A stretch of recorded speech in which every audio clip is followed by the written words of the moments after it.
Voilà, bonjour à tous, vous allez bien? On va se saluer rapidement, non? On va prendre 2 minutes, on va se saluer rapidement.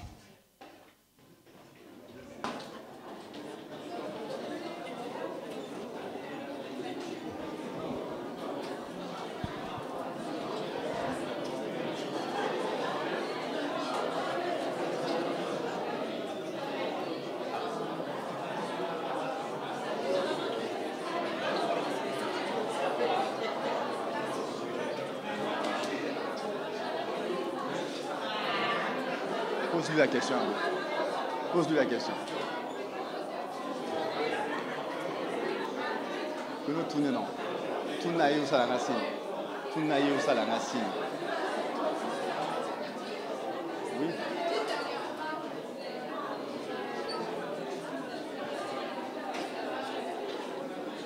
Oui, mais c'est la 4. C'est quoi?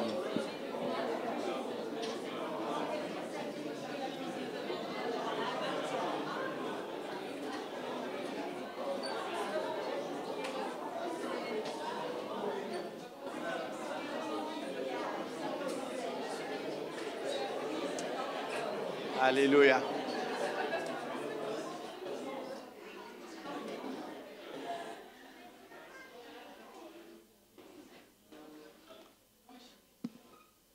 Ah, salut Katia, tu vas bien?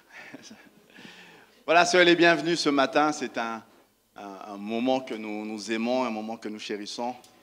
Et je vois que vous chérissez ça aussi, des moments de salutation. Soyez les bienvenus pour ceux qui reviennent des vacances en tout cas. On va continuer notre série qu'on avait commencé la semaine, le mois passé, ou il y a 2 mois, je ne sais plus. Retour aux actes. Acte 8, 3, 4, ceux qui ont leur Bible. Ça, c'est la partie qu'on avait déjà lue. On avait lu ça il y a quelques semaines. Saül, de son côté, ravageait l'église. Pénétrant dans les maisons, il en arrachait hommes et femmes et les faisait jeter en prison. Ceux qui avaient été dispersés allaient de lieu en lieu, annonçant la bonne nouvelle de la parole.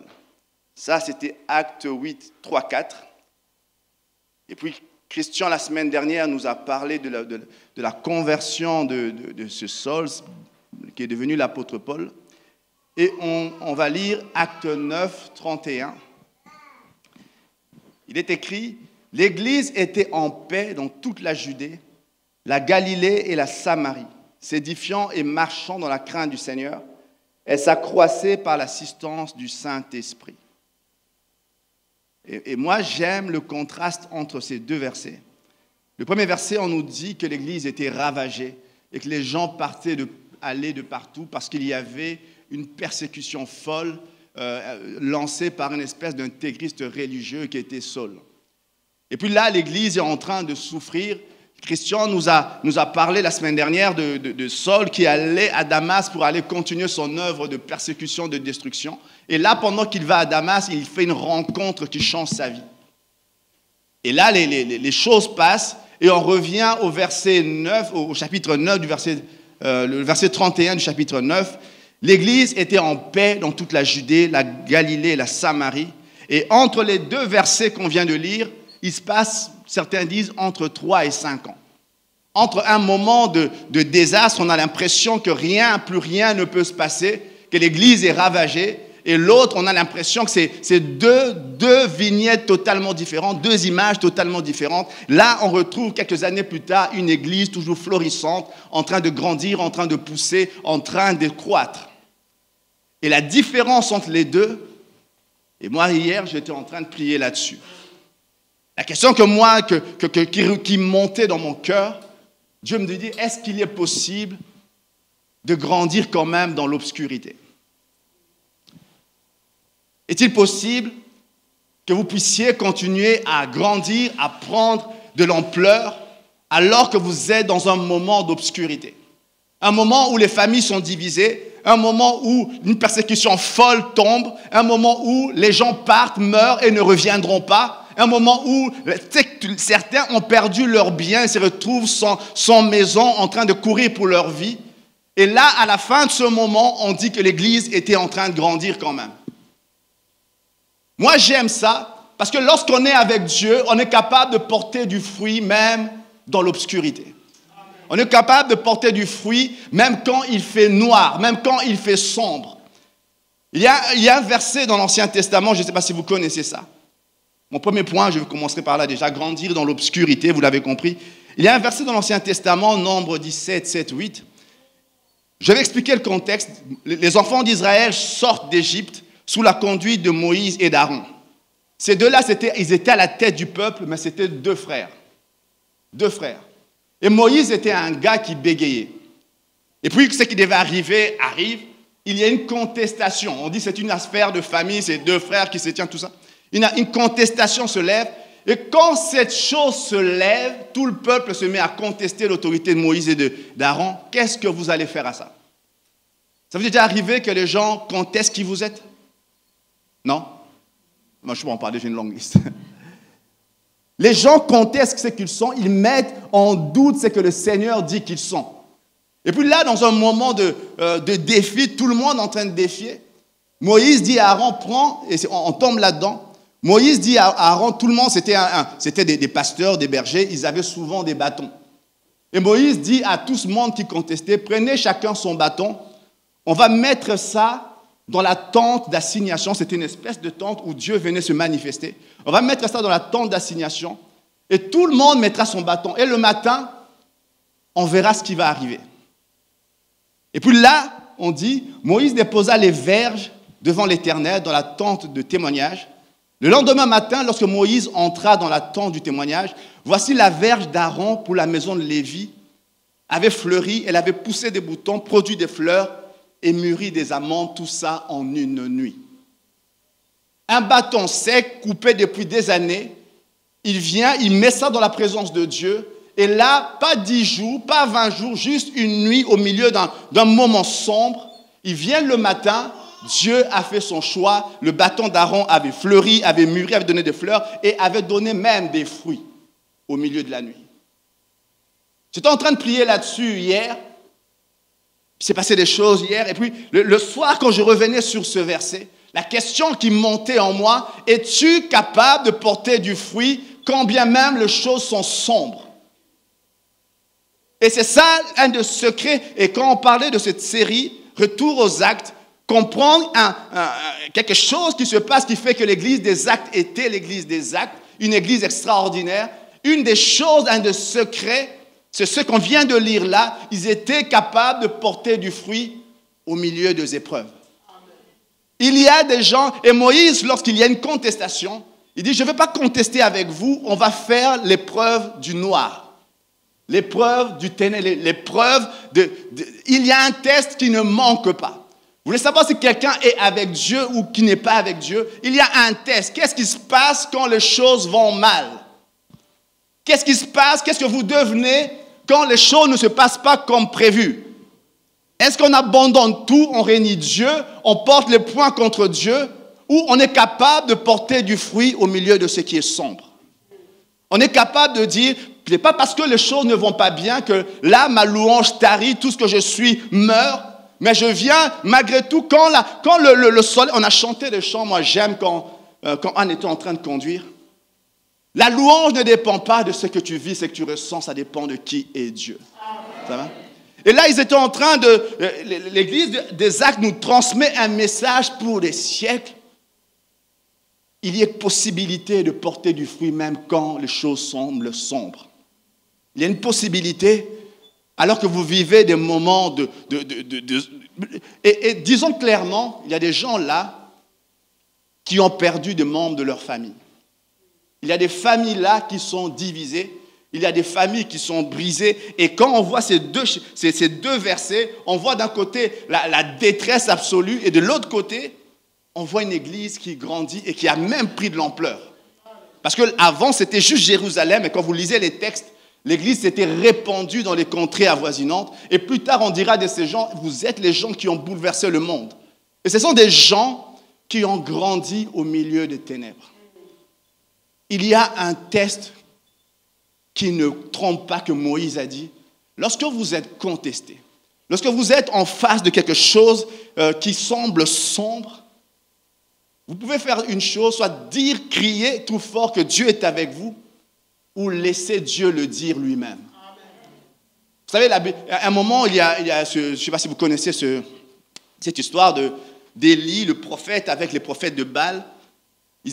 Et le peuple était en train de vaciller entre les deux. Tantôt ils étaient idolâtres, tantôt ils aimaient le Seigneur. Et puis Élie vient défier le peuple. Il dit, choisissez qui est Dieu. Et puis un moment se fait. Il dit, ils font un sacrifice. Les prophètes de Baal font un sacrifice.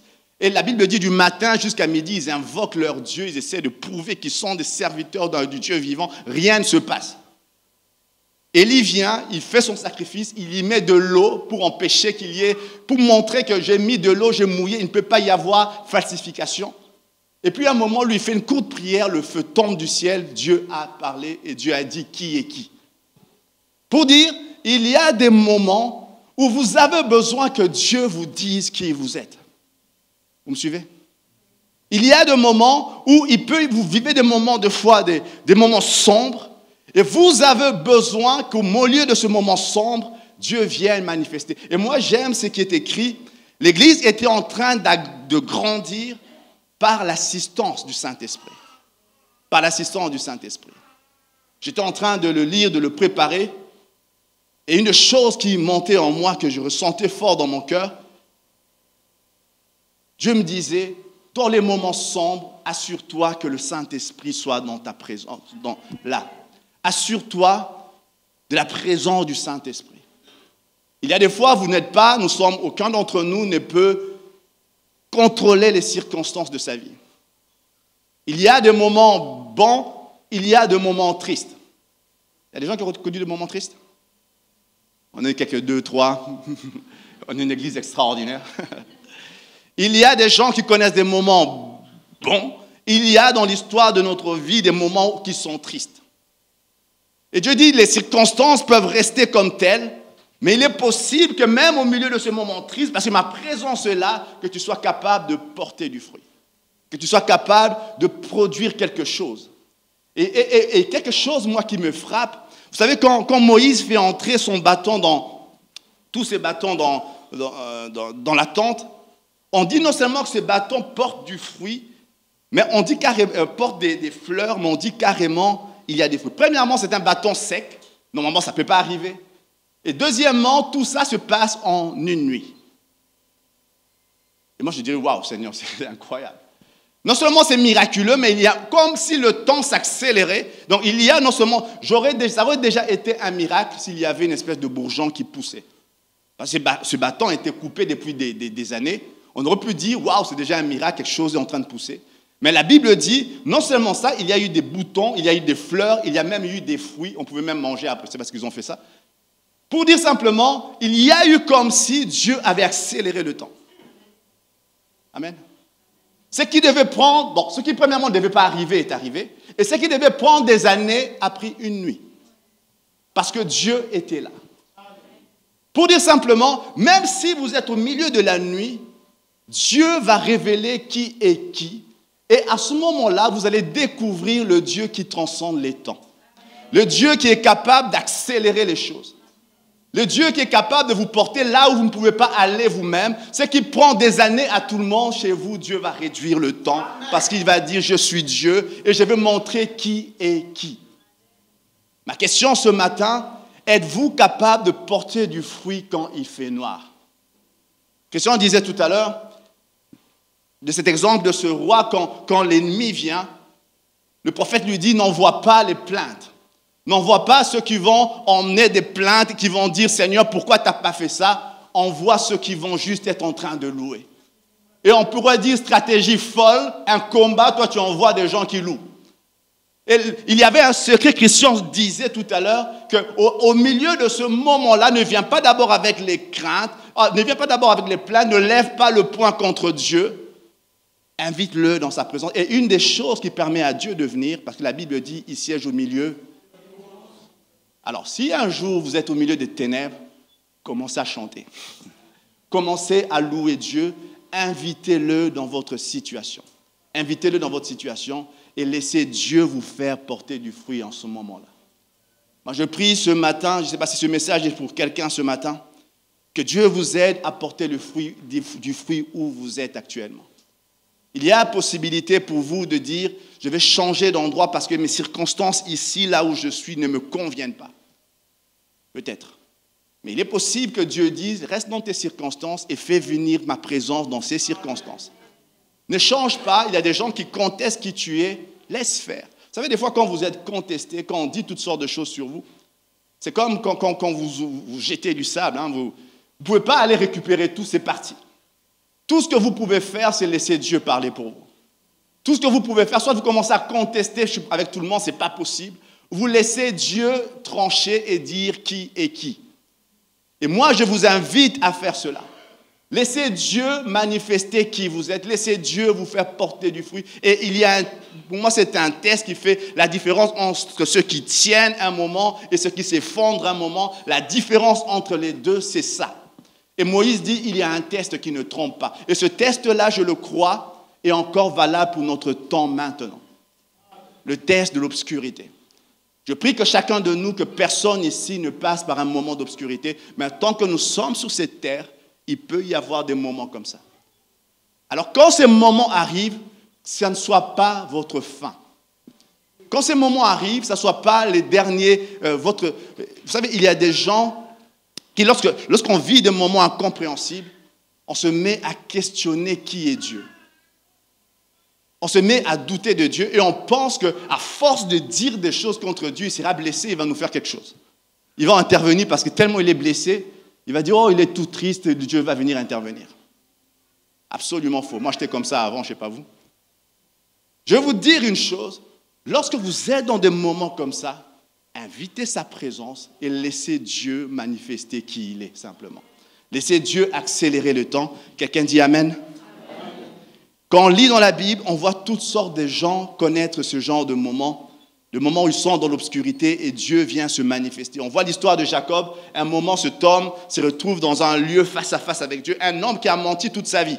Un homme qui a été trompeur. Son nom veut dire déjà menteur presque. Et il a vécu comme ça toute sa vie jusqu'à un moment, en milieu d'une nuit, il fait une rencontre. Au milieu de la nuit, il en sort différent. Il en sort avec un nom différent. Il en sort Israël. Il est entré là. Menteur, le matin quand il se lève, tout ça en une nuit, il devient Israël vainqueur avec Dieu. Et on pouvait citer tous ces hommes qui sont là, mais ça prendrait du temps, on va aller plus loin. Vous êtes toujours là?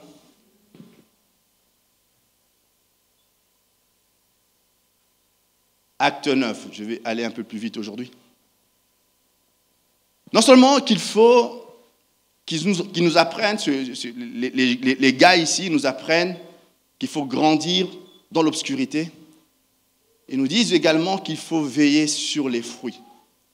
Il faut veiller sur les fruits. On revient, Acte 9, 26-27. Lorsqu'il s'est rendu à Jérusalem, on parle de Saul, il est devenu l'apôtre Paul. Saul tâcha de se joindre à eux, mais tous le craignaient, ne croyant pas qu'il fût un disciple. Alors Barnabas, l'ayant pris avec lui, le conduisit vers les apôtres, leur raconta comment sur le chemin Saul avait vu le Seigneur, qui lui avait parlé et comment à Damas il avait prêché franchement au nom de Jésus. Alors là, on rejoint ce que Christian avait dit la semaine dernière, l'histoire de l'apôtre Paul. L'apôtre Paul vient, il va à Damas pour faire son œuvre de destruction, un intégriste religieux. Et puis là, au milieu du chemin, il rencontre le Seigneur. Il y a des rencontres comme ça qui changent une vie. Vous savez, il y a des gens qui, des fois, adhèrent à quelque chose. Et toute sa vie, Paul avait adhéré à une religion. Saul avait adhéré à une religion. Il croyait servir Dieu, tout ça. Et puis, à un moment donné, il fait une rencontre.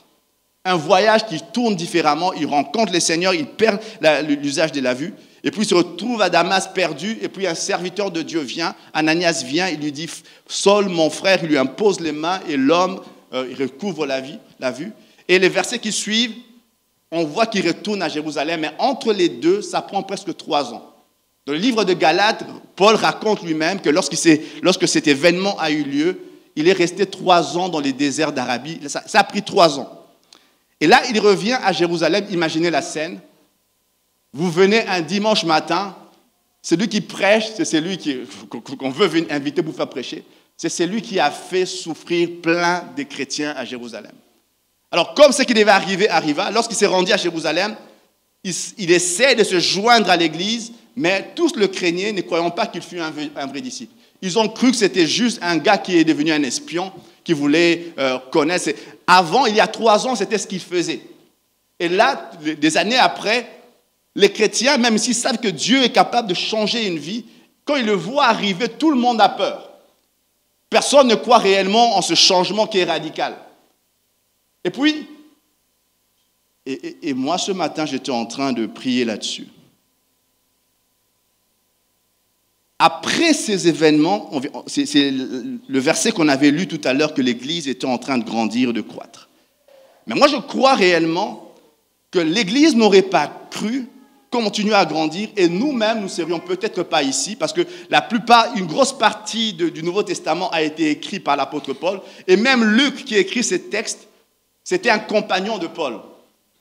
Et tout ça n'aurait peut-être pas été possible si l'Église n'avait pas réglé ces problèmes anciens de rejet, de difficultés qu'ils avaient avec cet homme.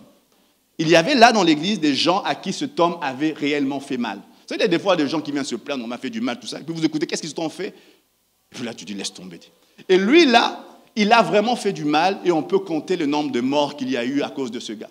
Il y a des familles qui ont été divisées, des gens qui ont été obligés d'aller vivre à l'extérieur tellement la persécution était folle. Et l'auteur, c'est celui-là. Et quand on vient vous présenter, on vous dit qu'il est vraiment né de nouveau, qu'il a changé. Il faut vraiment être sauvé lui soi-même pour pardonner ça. Et ils viennent, et puis l'Église finit, et Barnabas vient, un homme de Dieu, un homme, le fils de la compagnie, il vient, il le prend, il le présente aux disciples, et puis finalement l'Église l'accepte, et tout est effacé. Et pour dire simplement, quand j'étais en train de le lire, cela me faisait comprendre à quel point c'était un piège. Il est important pour l'Église, cette Église l'avait vécu dans sa chair, cette Église l'avait compris, que pour aller plus loin avec Dieu, pour connaître ce qu'on vient de dire là, il faut non seulement apprendre à grandir, à porter du fruit dans l'obscurité, mais il faut apprendre à se libérer des offenses. Vous me suivez? On va lire. Si vous n'êtes pas convaincu, je crois que vous n'êtes pas convaincu, on va continuer à lire. Matthieu 6, 12. Jésus qui apprend aux gens à prier, il leur dit, vous commencerez, notre Père qui es aux cieux, que ton nom soit sanctifié. Tout le monde connaît cette prière. Et puis il arrive à un moment, il dit, pardonne-nous nos offenses, comme nous aussi, nous pardonnons à ceux qui nous ont offensés. Puis plus loin, il dit, un autre moment, il dit, si donc tu présentes ton offrande à l'autel, et que tu te souviennes que ton frère a quelque chose contre toi, laisse là ton offrande, ne pars pas avec, laisse-la là, devant l'autel, et va d'abord te réconcilier avec ton frère, puis viens présenter ton offrande. Et plus loin, l'apôtre Paul dit, l'auteur du livre des Hébreux écrit, veillez à ce que nul ne se prive de la grâce de Dieu, à ce qu'aucune racine d'amertume poussant des rejetons ne produise du trouble, que plusieurs n'en soient infectés. Il y a quelque chose que l'ennemi aime faire pour arrêter ce que Dieu est en train de faire. C'est introduire l'offense. C'est introduire des moments où les gens sont blessés. C'est introduire, et moi je le dirais personnellement dans ma propre vie, lorsque Dieu commence à faire des choses, vous avez l'impression qu'une accélération prend place, l'offense augmente aussi. Parce qu'il y a une puissance dévastatrice dans l'offense. C'est que quand vous restez là-dedans, l'apôtre Paul le dit lui-même, lorsque l'offense produit l'amertume, il y a quelque chose qui est immanquable, c'est qu'on commence à se priver de la grâce de Dieu.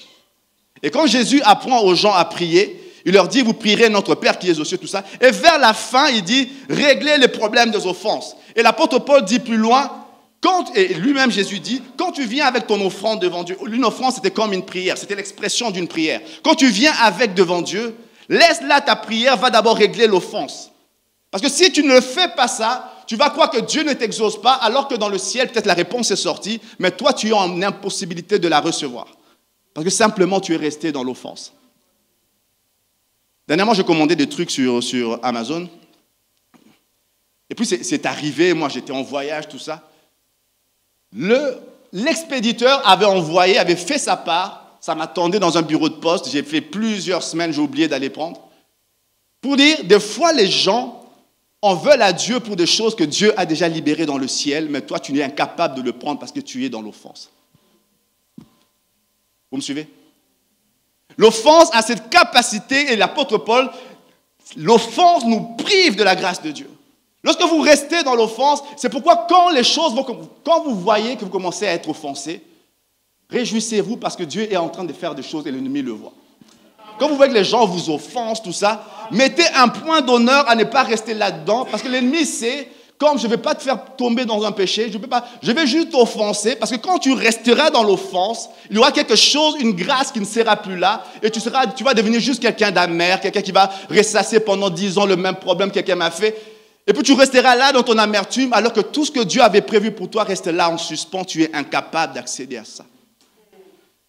Il y a quelque chose, quand vous lisez la Bible, je ne sais pas si vous connaissez cette histoire de David avec son fils Absalom. Moi, ça m'a toujours marqué cette histoire. Un gars qui était excellent, un gars que tout le monde voyait comme le successeur possible de David. Et puis quelque chose arrive, c'était une famille un peu dysfonctionnelle avec un père avec plusieurs femmes. Un de ses frères viole son frère Absalom. Et Absalom, furieux, sa sœur. Tout était possible, mais ça c'est une femme. Sa sœur Absalom. Et puis là, il y a une chose, Absalom l'apprend, sa sœur vient se confier, il est furieux, mais il ne répondit rien. Il ne dit ni un mot, il ne dit rien, on pense qu'il a oublié, mais il attend son heure. Des années passent, et un jour, dans un dîner de famille qu'il organise chez lui, il en profite, il tue son frère. À partir de ce moment-là, tout change. On pouvait dire que tout a commencé à changer quand il a tué son frère, mais moi je crois réellement tout a commencé le jour où il a gardé l'offense. Et ce gars qui aurait pu devenir le successeur de David, il est devenu un des plus grands opposants, un rebelle qui a fini par être tué. Et tout a commencé parce que le jour où il a appris quelque chose qui l'a blessé, il est resté dans l'offense. L'offense a une capacité d'avorter ce que Dieu veut faire pour vous. L'offense a une capacité, je vais le dire pour que ça rentre bien. L'offense a une capacité d'arrêter les choses que Dieu veut faire pour vos vies. Absalom, qui devait être le futur roi, il a fini sa vie et nous le lisons encore l'histoire avec le temps. C'est devenu l'exemple à ne pas suivre parce que c'était devenu pour les générations et des générations un homme qui a failli. Parce que tout a commencé parce qu'il n'a pas voulu relâcher l'offense. Il y a un problème qui arrive quand vous êtes offensé. Il y a le problème de l'offenseur. Laissez-le avec Dieu. Il y a le problème de vous qui êtes... Et quand on dit offense, certains ne savent pas ce que ça veut dire. Offense, c'est quand quelqu'un dit qu'il ne vous aime pas, par exemple. Offense, c'est quand quelqu'un, au travail, peu importe où vous êtes, dans votre maison... Et il y a quelque chose il faut comprendre. Jésus dit, si tu as quelque chose contre ton frère, et moi j'aime bien cette expression, parce que si vous êtes dans la rue en train de vous promener et que quelqu'un vous fait un queue de poisson, je sais pas, en roulant, et que vous vous insultez, j'espère que ça ne vous arrive jamais, vous n'allez pas ressasser cette histoire 5 ans plus tard parce que c'était un illustre inconnu, vous ne le connaissez pas. Par contre, quelqu'un de proche qui vous dit quelque chose qui vous blesse, il est possible que vous le gardez très longtemps. Parce que très souvent, les gens les plus proches ont cette capacité de nous blesser plus. Si vous croisez quelqu'un que vous n'allez plus revoir, qui vous dit un truc qui vous a irrité, vous n'allez pas y rester pendant longtemps. Par contre, les proches, ça fait plus mal à ce moment-là. Et Dieu dit, et Jésus disait, quand tu viens avec ton offrande, plutôt que d'offrir une offrande, de ne pas voir ce qui doit arriver quand Dieu a créé l'offrande, laisse d'abord les choses là et va d'abord régler. Va chercher ton frère et trouve un moyen de régler le problème. Parce que si tu restes dans l'offense, tu vas penser que Dieu ne répond pas.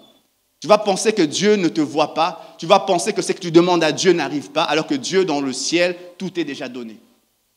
Vous me suivez? Il y a des fois des gens, j'aimerais le dire ce matin, des choses en Dieu que vous ne voyez pas, parce que bien souvent, vous êtes restés dans l'offense. Et quand je dis ça, je ne le dis pas, et des fois, nous avons cette capacité, moi je suis expert là-dedans, quelqu'un t'irrite, tu dis, oh je pardonne, mais tu ne pardonnes pas, tu le laisses juste sous la table, tu dis, je ne le vois pas pour l'instant. Mais vous savez, à un moment, ça s'accumule, et à un moment, tu craques. Ça, ce n'est pas pardonner, ça, ce n'est pas libérer. Il faut vraiment apprendre sincèrement à se libérer de l'offense. Et vous savez comment, quand ça arrive, c'est que les relations ne changent pas. Vous me suivez? Non, quelqu'un dit non. Quand l'offense est vraiment libérée, vous pouvez parler avec la même personne de la même façon que vous avez oublié ce que la personne a fait. Moi, mon frère, j'ai 2 frères, mes frères, je les aime beaucoup. On s'est pris la tête des tas de fois, mais je ne me souviens plus de ces fois-là parce que je les aime vraiment, je ne me souviens pas de ça. Il faut que ça soit ça. C'est-à-dire, quand vous êtes offensé et quand vous dites que c'est pardonné, c'est oublié, c'est mis de côté, c'est vraiment mis de côté. Je suis souvent peiné et quand les gens, on voit toutes sortes de monde, quand les gens viennent vous dire un truc qui s'est passé il y a longtemps, quand les gens viennent se confier et j'ai le cœur, pasteur, j'ai mal pour ces personnes-là, mais ça s'est passé il y a 10 ans. Et quand les gens disent ça, je me dis, waouh, pendant 10 ans, tu es resté là-dedans. Pendant 10 ans, il y a des choses en Dieu que tu n'as pas vues. Pendant 10 ans, tu es resté sur une offense. Pendant 10 ans, tu as peut-être prié Dieu et tu n'as pas vu la main de Dieu se manifester. Pendant 10 ans, tu es resté là-dedans. Tu t'es privé de 10 ans de grâce de Dieu.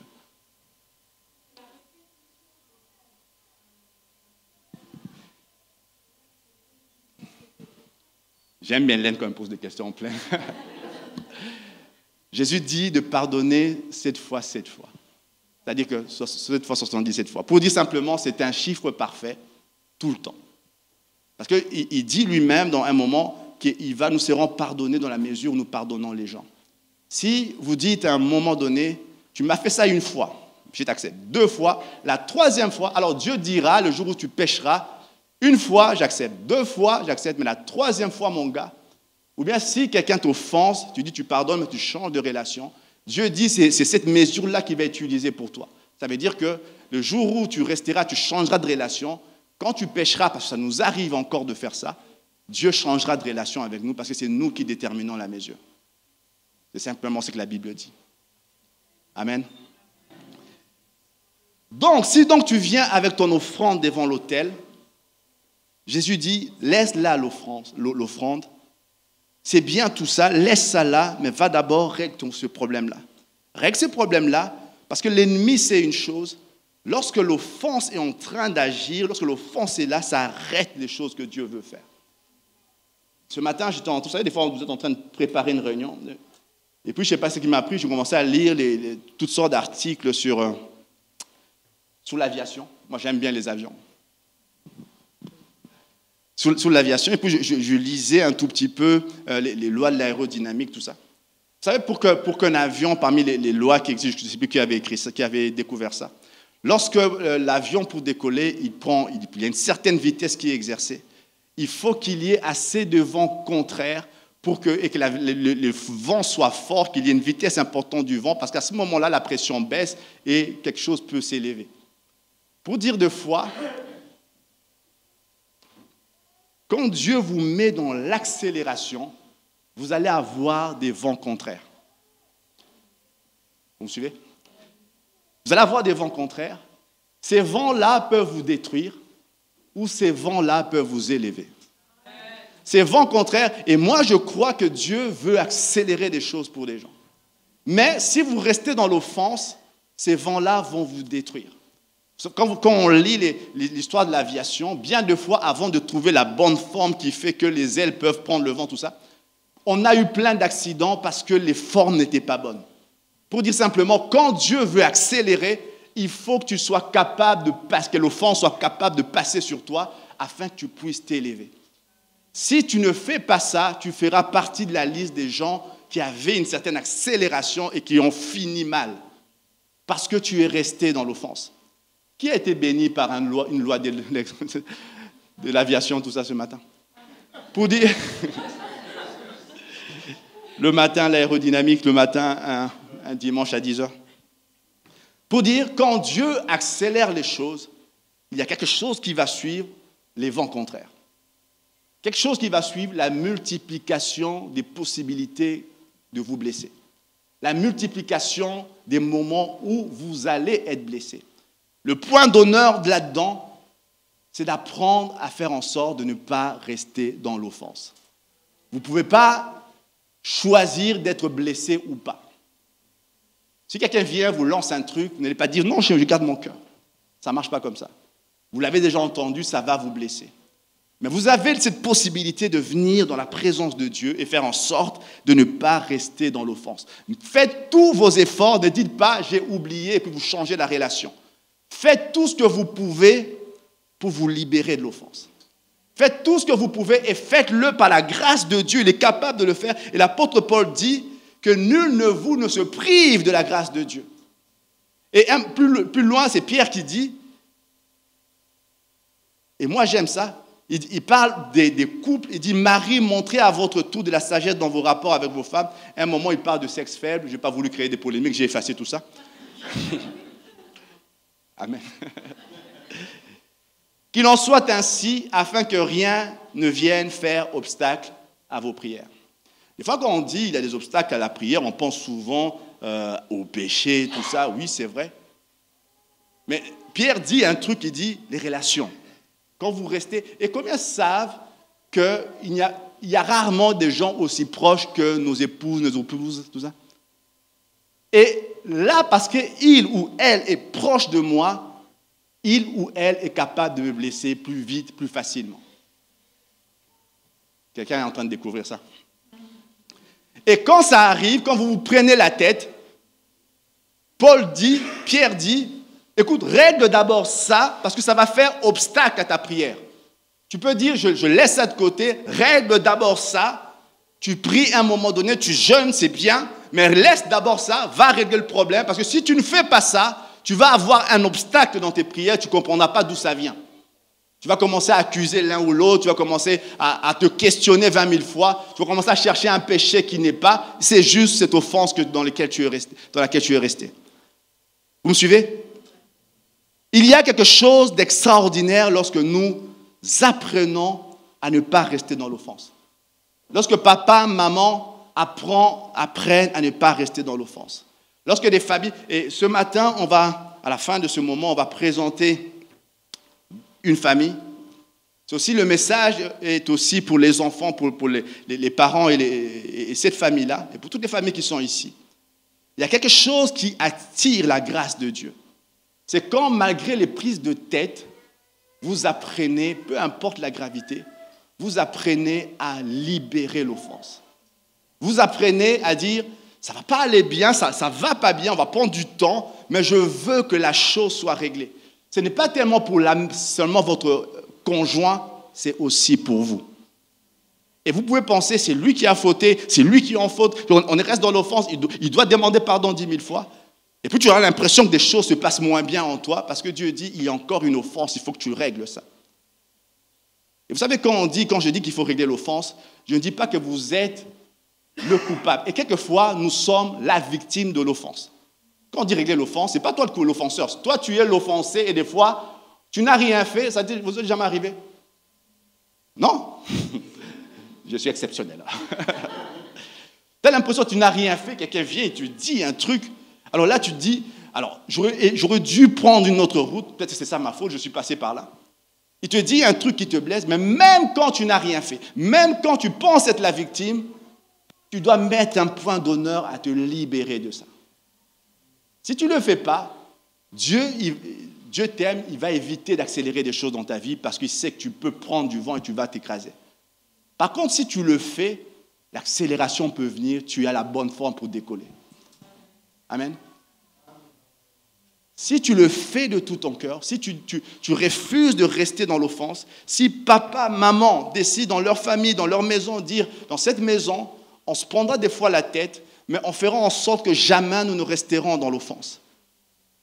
Si Florence, Jérémie, vous vous dites à un moment donné, peu importe les difficultés qu'il peut y avoir dans un couple, c'est deux personnes différentes qui ont des arrière-plans différents, c'est compliqué de les mettre ensemble. Peu importe les difficultés, nous décidons dans cette maison, l'offense ne régnera pas. Dans cette maison, et croyez-moi, si vous le faites, il y a une possibilité que quand vous priez, que la grâce de Dieu descende. Il y a des maisons, quand vous allez, vous sentez la grâce de Dieu. Personne n'a prié ce jour-là. Vous n'êtes pas venu, on a dit, venez, on va entrer, on va prier d'abord Dieu. Non, vous êtes juste venu entrer, vous entrez. Et là, quand vous entrez, vous sentez juste la grâce de Dieu. Vous ne savez pas, mais au fond de vous, vous voyez, waouh. Moi, je me souviens, une famille comme ça, ce n'est pas ici du tout, c'est dans une contrée lointaine. on va les voir. Et moi, j'aime bien aller, ce frère-là, quand Jean, dans sa famille, dans sa maison, on a des fois les deux enfants, ils sont des petits, ils courent dans tous les sens. Mais j'aime bien l'atmosphère qui règne là-dedans. Des fois, il se taquine avec sa femme, tout ça. Mais j'aime l'atmosphère qui règne là-dedans. Ce sont des hommes comme vous, comme moi, mais probablement avec des moments où ils se blessent, des moments où ils disent des choses qu'il ne faut pas dire, des moments où ils font des choses qu'ils ne font pas faire, des moments où ils laissent la brosse à dents, là, il ne faut pas laisser la brosse à dents. Personne. Des moments où on peut se prendre la tête, mais où ils décident quand même de ne pas rester dans l'offense. Et Dieu dit, il y a une puissante, une profonde bénédiction quand nous décidons à un moment donné de dire, Seigneur, peu importe ce qui arrive, je vais relâcher. Et l'église de Jérusalem, lorsque Barnabas vient, Barnabas c'est toujours le gars, le faiseur des leaders finalement, quand l'église vient, quand l'église accepte l'apôtre Paul, tout le monde oublie qu'ils ont pleuré longtemps Étienne. Tout le monde oublie qu'ils ont dû chercher des maisons et se cacher. Tout le monde oublie qu'il y a des frères qui ont dû quitter la Judée pour aller aux quatre coins du monde parce que cet homme avait ravagé l'église. Tout le monde oublie ça simplement. Parce que puisque Dieu a pardonné, et moi j'aime ce qu'Ananias avait fait. Ananias, c'est ce gars-là qui avait imposé les mains à Paul. Et des fois, quand on lit les histoires bibliques, on a l'impression que c'était des gens surhumains. Et quand vous le lisez attentivement, l'histoire, et Christian l'avait lu la semaine dernière, quand Dieu dit, écoute, va prier pour Paul, Ananias rappelle à Dieu, Seigneur, est-ce que tu sais qui il est? Des fois, on croit que Dieu ne sait pas. De quel Paul? C'est lui qui tue les gens là-bas. Dieu dit, va, c'est un homme que j'ai mis, il sera mon serviteur. Et puis Ananias vient, il lui impose les mains et il lui dit, Paul, mon frère, Saul, mon frère. Donc, quand je lis ça, je m'arrête souvent sur cette phrase, waouh, mon frère. Tu peux compter le nombre de morts que ce gars a fait. Et il n'a manifesté aucun signe qu'il est converti, qu'il regrette. Non. Juste Dieu t'a dit qu'il est changé et puis il vient, il dit, Paul, mon frère, Saul, mon frère. Aucun signe de repentance. Saul n'a pas commencé à dire, pardon pour les gens que j'ai blessés dans ta famille, pardon pour ceux qui ont fui. Il n'a même pas dit ça. Ananias, à ce moment-là, dans son contact avec Dieu, Dieu dit, libère-le. Et puis il vient, il impose les mains, il dit, Saul, mon frère, tu n'as encore rien fait, tu n'as même pas demandé pardon pour les membres de ma famille que tu as tourmenté, mais je viens quand même et je dis, Saul, Saul, Saul, mon frère. Parce que j'ai appris simplement dans la présence de Dieu à ne pas rester sur ce qui m'a offensé, à le libérer. Amen. On finira par un point. Non, je finirai différemment. On va prendre juste un moment où on va prier. On est dans les temps chrétiens, je pense. On va prendre un temps où on va juste venir dans la présence de Dieu, on va prier. Ce matin, j'avais cette image de cet avion qui prenait de la vitesse et qui, les vents venaient, les vents devenaient forts et puis qui finissait par se lever. Et Dieu dit, malgré ce qui est sombre, moi, je vais faire un miracle là, malgré ce qui est sombre, ce qui semble, les situations que tu vis maintenant qui ne sont pas terribles. Certains peuvent dire l'année 2018 était une année de peine, de tristesse, d'abattement, une année où tu as beaucoup pleuré, une année où tu as espéré des choses que tu n'as pas vues, une année où les relations ont été brisées, ou une année où tu te sentis trahi. Une année de tumulte, une année sombre. Et Dieu dit, au milieu de ce moment-là, moi, je suis capable de te faire porter du fruit. Je suis capable de faire entrer une accélération dans ta vie. Parce que je ne dépends pas de tes circonstances. Je ne dépends pas de ce que tu as l'impression que ça va bien, de tes sentiments, de tes émotions. Ce n'est pas parce que tu penses que je ne suis pas là que je ne suis pas là. Dieu dit, malgré le moment sombre, un moment de tristesse, je peux accélérer les choses quand même parce que je suis Dieu, je suis au-dessus de tout ça. Mais quand les choses vont s'accélérer, pour que tu ne t'effondres pas, il faut que le vent qui va venir, les vents contraires qui vont se multiplier, tu apprennes à aller au-dessus. Tu apprennes à ne pas t'effondrer, tu apprennes à ne pas te laisser vaincre quand les vents sont contraires. tu apprennes à ne pas te laisser détruire par le vent contraire. Et plus l'accélération sera forte, plus le vent sera fort. Plus l'accélération que Dieu veut faire va être forte, plus les situations où tu risques d'être offensé vont augmenter. Et Satan qui gère tout ça, il le sait, il connaît les hommes depuis des années. Il dit quand il ne s'est pas péché, il ne s'est pas tombé dans un péché, ce n'est pas un gars de ce genre-là, il ne va pas tomber là-dedans. Je vais juste faire une chose, je vais le blesser. Et je sais qu'il y a des moments de fragilité en lui, il y a des situations où si je lui parle de ça, il va être blessé. Je vais juste utiliser ces moments-là pour qu'il soit blessé. Parce qu'il sait que quand quelqu'un est blessé, il y a des choses en Dieu qu'il ne peut plus voir. Quand quelqu'un reste dans l'offense, dans la blessure, il y a des grâces dont il va se priver. Il y a des faveurs de Dieu qu'il ne va plus voir. Alors que l'accélération aurait dû t'entraîner vers le haut, tu vas juste être quelqu'un qui se fracasse simplement contre les murs de vent qui vont venir. Que simplement tu as resté garder l'offense. Ce matin, on n'a pas beaucoup de temps. Je vais lancer un appel ce matin à des gens qui ont besoin de se libérer d'une offense. Je ne dis pas que vous êtes coupable. Et peut-être même que vous êtes une victime. Peu de victimes. Et souvent les offenses les plus terribles, c'est souvent les gens les plus proches.